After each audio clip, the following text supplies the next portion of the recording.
Work harder on yourself than you do on your job. Develop the skills. Learn the lessons. Take the classes. Absorb all that is being taught to you these days. And then later on, of course, you can sort it out, what's valuable to you and how to refine it for your business and for your life and for your future. But the main thing is to get it and start this process of personal change, personal development. And let me say it one more time. If you will change, everything will change for you. You'll never be the same. You'll keep growing. As you look back on a few months, look back on a few years, you won't believe the progress you can make. Economically, your relationship with your family, your friends, and whether you're in sports or economics or whatever, I'm telling you, that whole process of committing yourself for personal change, personal value, can really make your life unique and worthwhile. Now let's cover the second subject, on setting goals. Mr. Shelf gave me some tips on setting goals that changed my life forever. And I want to share those with you. So let's talk about setting goals, and I also want to tie it to personal development. And you'll see how I'm going to do it as I progress here. Setting goals. We need to take a look into the future. There are 4 things to consider in terms of attitude. One is how you feel about the past. Best advice I can give you on that is treat the past as a school. Let it teach you the mistakes you've made, the things that went wrong, the things that didn't work. Don't use the past as a burden to carry, and don't use the past as a club to beat yourself to death. Past losses, past failures, past mistakes. But let the past be a school. Tough school maybe. We've all been through some tough stuff. So if you feel good about the past, draw from it for experience and let it teach you. Then next is how you feel about the future. We've got to have the future well designed. The future is called the promise. And here's what we teach in our leadership series. The promise of the future can be an awesome force for your own future. The promise of the future, designing the future. There's 2 ways to face the future. One is with apprehension, and the other is with anticipation. I promise you, in my travels around the world, most people face the future with apprehension. And here's why. They don't have it well designed. They've sort of left that up to someone else to fix. But here's the best way to face the future, with anticipation. And you can face the future with anticipation if the future is clear, if the future is well designed. And I would like to have you consider some thoughts with me that help me to really change my future by giving it some thought and some consideration. And here it is. In setting goals, it's very simple. Number 1, decide what you want. You just take a little time. You sit down and say, what do I want? What kind of skills do I want? What kind of income do I want for the future? What would I like? Where would I like to go? Places I'd like to visit. Habits I'd like to acquire. Skills I'd like to have. You just take a little time to think about what you want. Economics, friendships, people you'd like to meet, places you'd like to go. You just take some time. And then I suggest, when you've thought about what you want for the future, make a list. Just jot it all down. So really a very simple process. And then here's number 3. Keep all the old lists. I'm telling you, this served me so well, keeping my old list of goals. I look back now 10, 20 years ago at goals I set, lists I made, and I smile now because here's what I thought was so important, 20 years ago. Now some of those things aren't even on my list. I've got a new list. I've grown. I've changed. I've matured. But I give you that advice. Decide what you want. Number 2, write it down. Number 3, keep the old lists. And then here's number 4. When you get something that's on one of these lists, check it off. Part of the fun of having a list is checking it off. And then if you can add some drama to checking it off, see, that's what really helps. I set a goal to go to Spain many, many years ago. And when I finally made my first trip to Spain, I had that journal with me that had that list in it. And while I had my journal on my lap, waiting for the wheels to touch down in Madrid, I waited until the wheels touched the runway, and I checked it off. Just adding a little drama. So, part of the fun of having a list is checking it off. Now, here's what's important about the lists and designing your future. If the future gets clear, the price gets easier. Because you got to remember, for every promise, there's a price to pay. Everybody's got to pay the price. Everybody's got to do the deal. Everybody's got to do the disciplines. Everybody has to pay.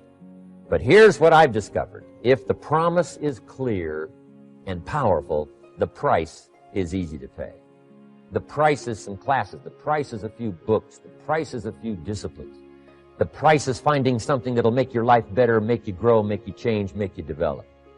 So the first part of the key is to design the promise. Then, what is the price to pay? I'm telling you, the price will be easy. Anybody in my audience can pay it, no matter where you are, where you come from. Color doesn't matter, religion doesn't matter, where you grew up doesn't matter, circumstances don't matter. I'm telling you, if you'll make the promise of the future clear for yourself, the things you want, the places you want to go, the things you want to have, the person you want to become, the skills you want, the homes you want, the future you want, the friends you want, all of the values of life that you could possibly want.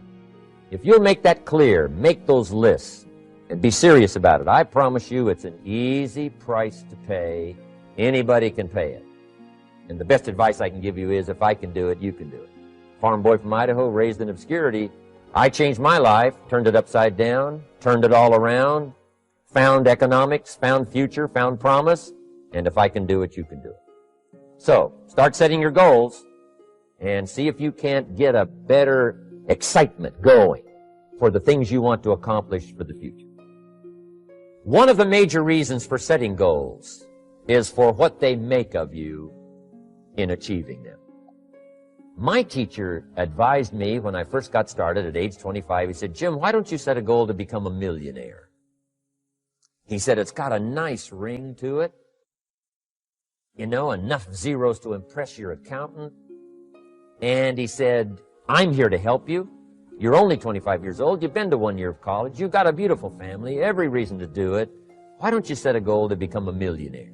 And he said, "Here's why." And I thought, he doesn't need to teach me why. Wouldn't it be nice to have $1 million? He said, "No, then you'll miss it." He said, "Here's why. For what it will make of you to achieve it." I'm telling you, that statement changed my life.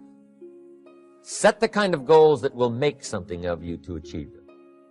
He said, "Now, once you become a millionaire, what's important is not the money." I thought, that's kind of strange teaching. He said, "Honest, it isn't important." He said, "You could just give the money away." Now, I did better than that. I lost it all. By the time I was 31, I was a millionaire. By the time I was 33, I was broke. And I'll tell you a little bit about that story later. But when I lost all my money, guess what? I found out Mr. Schoaf was right. What was valuable was not the money. What was valuable was what I became to earn the money. The skills I had, the knowledge I had about the marketplace, the values that I had going for me. They were more valuable than the money. And here's an important statement to remember. It's not what you get that makes you valuable. It's what you become. So part of the key here is to set the kind of goals that will make something of you. Don't set them too low so that you don't have to grow and you don't have to read and you don't have to try and you don't have to stretch. Don't set them too low. And then don't sell out. Don't go for something that's going to cost you your virtue or cost you your values or sell out your principles. There's a good middle road here to follow. Goals that will inspire, goals that will help you grow, change, develop, and become better than you are. Okay. Now let's talk about financial independence. How to become rich by 40, 35 if you're extra bright, much sooner if you find an opportunity like I did. Let me show you how I did it. Financial independence. I like the phrase financial independence. Some people are a little bit concerned about using the word becoming rich or becoming wealthy, and I can understand that. I struggled a little bit with this. Is it okay to go for becoming rich, go for becoming wealthy? And maybe that's a bit too strong a word or strong a term. So here's what I've come up with that I think is comfortable for me, and that is how to become financially independent. I think it's every person's heritage here, especially in America, to become financially independent. Now, let me give you my definition of financial independence. Financial independence is the ability to live from the income of your own personal resources. Financial independence. Now it depends on how you want to live. If you need $2,000, $3,000 a month, if you need $4,000 or $5,000 a month, if you need $10,000 a month, some people may need, $100,000 a month. But whatever you would need to live, and you could earn that living from the income of your own personal resources, that's what I call financial freedom, financial independence. And let me show you how to acquire it. If you start at age 15, between ages 15 and 35 is 20 years. And in my personal opinion, based on my own studies and my own experience, 20 years, in my opinion, is enough time to become financially independent. If you're not, you don't live in the wrong country. Probably what's happened is you have the wrong plan. And it's easy to be a nice person with the wrong plan. I found that when I was 25 years old. I was broke at age 25, and I was a nice guy. You would have liked me. But I'm telling you, my plans up until then, especially my financial plan, left me broke. I totally changed it the next 6 years, and I became financially independent. So I know what I'm talking about. It is possible in a reasonable amount of time, 15 to 35, whatever, 20 years time, enough time. You can do it in a much shorter period of time, like I did if you want to. But this is a reasonable enough time. But here's number one. First of all, you got to have the right philosophy. Philosophy is our ability to gather knowledge and sort through it and decide what's valuable. To develop a philosophy about life, a philosophy about our health, a philosophy about our family relationships, a philosophy about economics. And if you develop the right philosophy, that's what helps to set this sail, so that in 6 years it takes you where you want to go, instead of winding up like I did that first 6 years of my economics, broke, no money, empty bank account. The right philosophy. Now let me give you a couple of philosophies to consider. Here's the first one. It's called the philosophy of the poor. And here it is. Poor people usually spend their money and invest what's left. That's the philosophy of the poor. Now here's the philosophy of the rich. Rich people invest their money and spend what's left. And here's the startling answer. It really doesn't matter what the amount is. What's most important is not the amount. What's really important is the philosophy. So I would ask you to adopt this philosophy of spending after you have invested. Invest first, then spend. And I've got a little formula that I'm going to share with you. Now, what should a child do with a dollar? I mean, there's a lot of debate going on, I'm sure, across the country on what a child should do with a dollar. Here's one opinion. It's only a child and it's only $1. What difference does it make? Well, in my opinion, it makes all the difference in the world. A person's economic future starts with a child with $1. Somebody says, oh, no, you're only young once. Let him spend it all. Well, when would you hope that would stop? Somebody says, well, wait till he's 50 and broke like me, and then he'll learn. Well, no, we don't want to wait that long. If I would have known earlier than age 25, I would have changed. In high school, if they would have had classes called Wealth 1, Wealth 2, I'd have taken both classes. I would not have waited until age 25. So, the earlier the better. So, what should a child do with a dollar? Here's the simple premise to begin with. Don't spend it all. And if a child wants to spend the whole dollar, you got to say, hey, don't spend it all. Don't spend it all. They'll say, why not? It's my dollar. I earned it. You say, I know you earned it, but don't spend it all. They'll still say, why not? Say, let me show you why not. So you put them in your car, take them to the other side of town, and show them where people live that spend the whole dollar.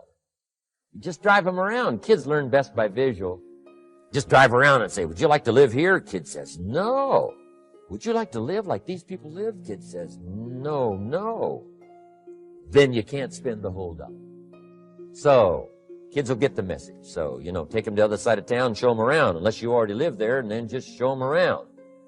Anyway, don't spend the whole dollar. Now, let me give you my best view of what to do with the dollar. And I promise you, if you started at age 15, now if you're over 15, right, you've still got plenty of time. You still got 20 years. If you're 30, you still got 20 years. I mean, you still got plenty of time to start what I'm about to share with you. What to do with a dollar. Here's my first bit of advice. Never spend more than 70 cents. Never spend more than 70 cents. Now, you got to pick some number, and the number you pick is going to be determined by your philosophy. It's going to be determined by what you've been taught or your experience teaching yourself. When I first met my teacher, Mr. Schoaf, I was at about 110% of each dollar. You know, I'm down at budget finance, hawking my furniture and my car one more time. And then I learned a whole better formula for financial independence. Number one, don't spend more than 70 cents. Now, kids say to me, well, okay, what do I do with the other 30 cents? And here's what I teach them. 10 cents for charity. Charity or church or helping people that can't help themselves. 10 cents to support worthy projects. Projects that you feel good about. 10 cents out of every dollar. It's called being generous with part of what you've taken out of society. Now, in my opinion, nothing teaches us character better than generosity. No class, no teacher, no book teaches character better than generosity. And the best time to start is when the amounts are small. And I know if kids learn these lessons well, they'll give a dime out of a dollar, help people that can't help themselves, support worthy projects. Or if you belong to a church, they teach tithe, piece of. That's very important. Now, because when the amounts get larger, sometimes it's a little more difficult. You know, giving 100,000 out of $1 million, someone says, oh, if I had $1 million, I'd give 100,000. I'm not sure. That's a lot of money. So the time to start is when the amounts are small. 10 cents out of the dollar. Okay, next 10 cents I call active capital. Active capital means do something to make a profit. Active capital.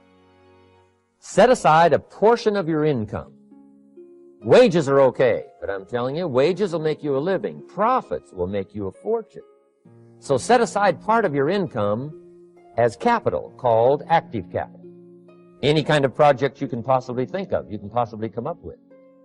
I'm going to write a new book, I think, for kids. I think the title is going to be, Of Course, Kids Should Pay Taxes. It's kind of an interesting title. In California, kids do pay taxes. When a child walks into 7-Eleven, buys something that costs $1, the proprietor says, give me 7 more pennies. And the child says, hey, what's these 7 pennies for? And the proprietor says, that's the taxes. Kid says, well, hey, I'm only 8 years old. Proprietor says, congratulations, you're my youngest taxpayer. Give me the money. So in California, where I live, kids do pay taxes. Big question is, should they? And my book will answer that question. Of course, kids should pay taxes. Nothing is for free. If you want to ride your bicycle on the sidewalk instead of in the mud, you got to pay the 7 pennies. Nothing is free, so we all have to pay.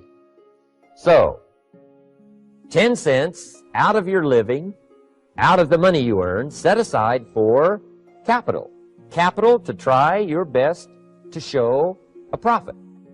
And in my book, it's going to be all kinds of ways kids can make money, right? 2 bicycles, one to ride and one to rent. I mean, you know, it doesn't take long to figure out some enterprise that'll start making a profit. Then you must jot this down if you're taking notes. Profits are better than wages.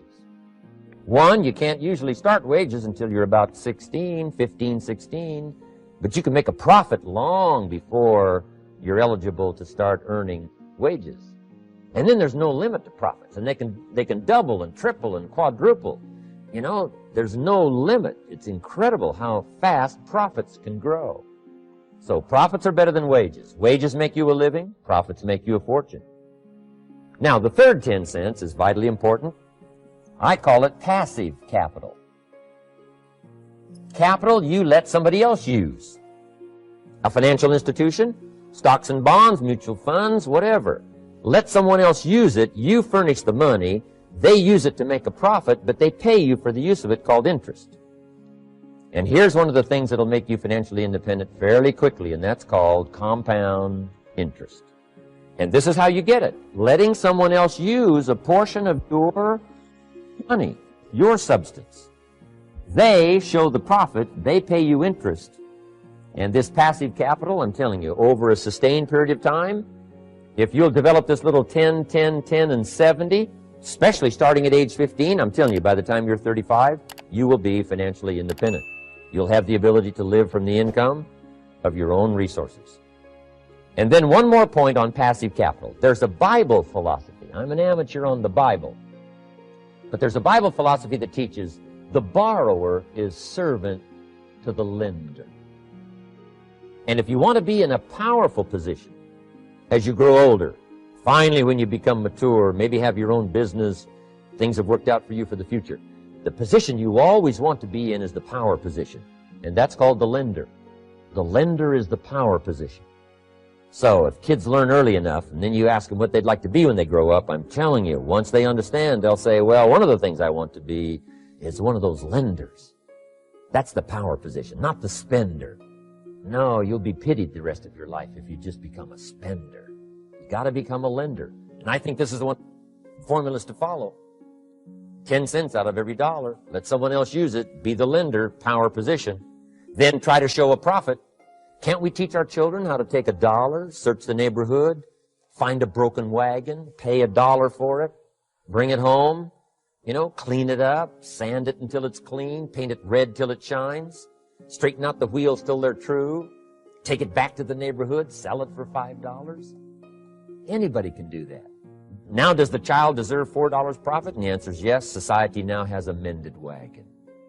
And that's what America's all about. Finding something, touching it, making it better, making a profit, taking part of your resources, helping people who can't help themselves. Let someone else use it to make a profit. Some projects require more capital than one person has. Exciting. And then let them pay you for the use of it. America's had this philosophy now all these years. Communism is taught all these years. Capital belongs in the hands of the state, not in the hands of the people. We've been teaching all these years capital belongs in the hands of the people, not in the hands of the state. And we turned out to be right. Capital in the hands of the kids, capital in the hands of the people. Enterprises that make a profit, enterprises that grow. It's the hope of our future. So that little simple formula, I hope will help you. Now, one more key on financial independence, and that is attitude. Attitude. Here's number one. I used to say, I hate to pay my bills. My teacher straightened me out on that. He said, let's see, Mr. Rohn, what you hate to do is pay $100 on an account and reduce your liabilities and increase your assets. I said, well, no, not if you look at it that way. He said, well, it all depends on how you look at it. So wouldn't you love to pay your bills, reduce your liabilities, increase your assets? You got to have that kind of attitude. I found out the same attitude about taxes. I used to say, I hate to pay my taxes. And Mr. Shove said, well, that's one way to live.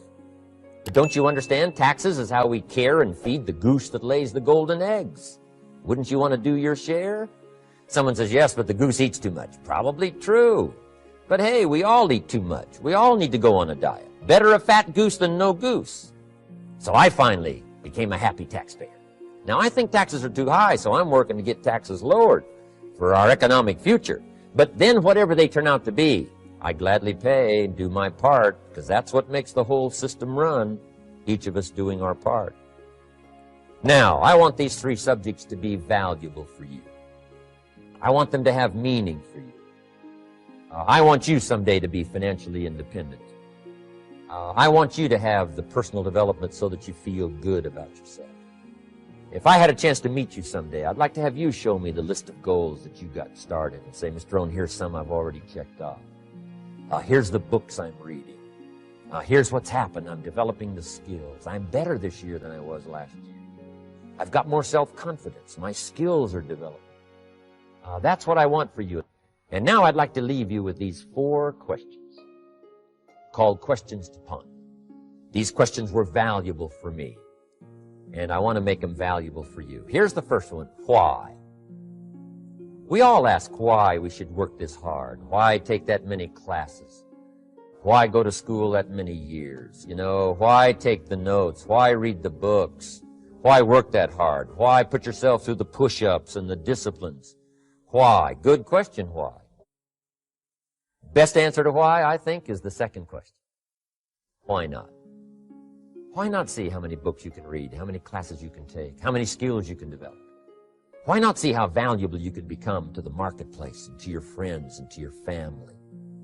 Why not see what you can make of yourself? Why not see how far you can go, how much you can see, how much you can earn, how much you can share?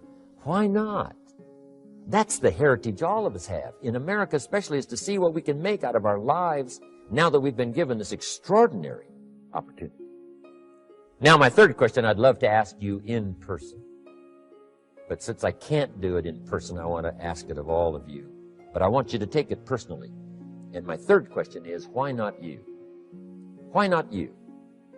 With good self-esteem. Why not you starting to change and setting goals? Why not you starting to make progress toward financial independence? If I can do it, you can do it.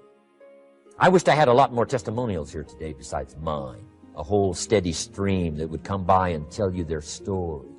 Someone who started with nothing, finally run a big enterprise. A mother who was on welfare, now she owns her own business. In addition to my story, I wish I had a lot more. And if all of them told their story, guess how they would probably wind up their story? They'd probably say, just like me, why not you? If we can read, you can read. If we can change, you can change. If we can figure it out, you can figure it out. If we can turn it around, you can turn it around. There isn't anything you can't accomplish. That's what those testimonials would say. And so I want to say it to you personally. Why not you? You've got the brains, you've got the stamina, you've got the vitality, you've got the interest, you've got your life ahead of you, you've got the future. You can do it. If anybody can do it, you can do it. If one of us can do it, hey, we all can do it. And now here's my last question. Why not now? This is a good time to set your goals, work on yourself, work on your skills. What a good time to get it together. What a good time to start this process. Personal development, growing, changing, developing, having a good plan for your money and for your life and for your future. Why not now?